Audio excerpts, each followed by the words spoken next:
I knocked at the door of the coffee shop owner, and asked him, hey, I love the idea. I think I can contribute. Let's take this from a project to an organization.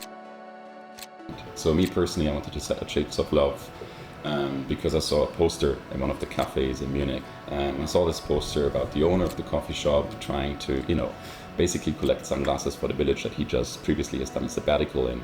And it really resonated with me, the fact that it's high altitude, it's very unorthodox, it's something that you feel like you can have direct impact right away.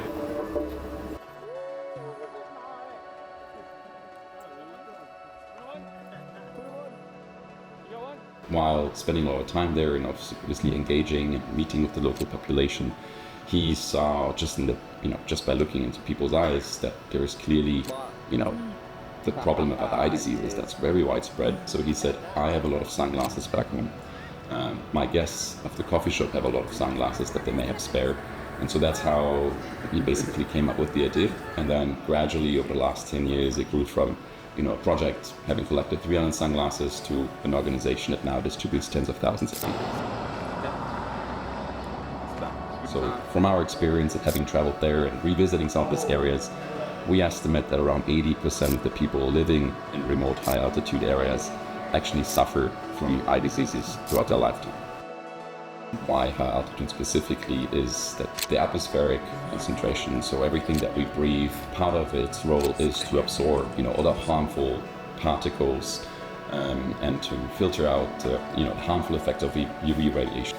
And so by having this long-term exposure in this high altitude, what happens over time is you gradually develop cancers where part of your eye basically gets destroyed over time. So recently there was a study made in Nepal and also Ladakh where the scientists basically had a look.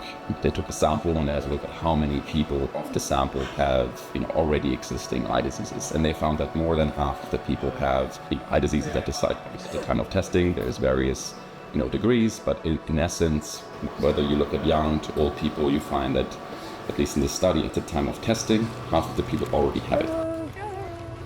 However, that doesn't include is that over time, it gets worse. The need globally could be, or what we think is in the millions, so in the tens of millions. So obviously we still have a lot of work to do. Day to day is absolutely spectacular. To me, it's the best job in the world. We have been in Bolivia, Peru, Chile, Nepal, Kyrgyzstan, India. We're also looking to expand into the Arctic, for example, Afghanistan. We're trying to approach.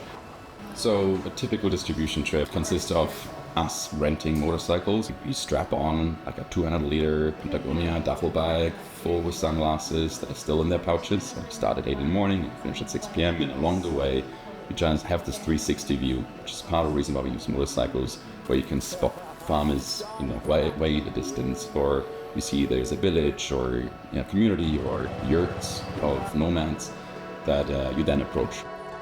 The encounters are quite similar. We rock up and we distribute sunglasses, and it's pure joy. They know what we're doing. They get it. They take their time, and but you also have funny encounters where there's an old lady in her 80s. I remember her, she took her time to walk over to us and said, hey, welcome, would you like to join us for lunch? And we distribute the sunglasses, and she started tearing up. And luckily in Bolivia, I speak some Spanish, and she was telling me how important it is for her that her children now get the sunglasses because she had a husband that had that cancer and couldn't work in the field anymore. And so she had to provide for the family. So then you kind of realize it's not just distributing sunglasses, it's enabling people to maintain their pride, to maintain their work, to sustain their families. And so in those encounters you really start to learn what it means to provide eyesight protection. So people obviously can support us by donating whatever pair of sunglasses they may have in their basement, or when you have a child that grows out of their pair of sunglasses, those to us are the biggest assets.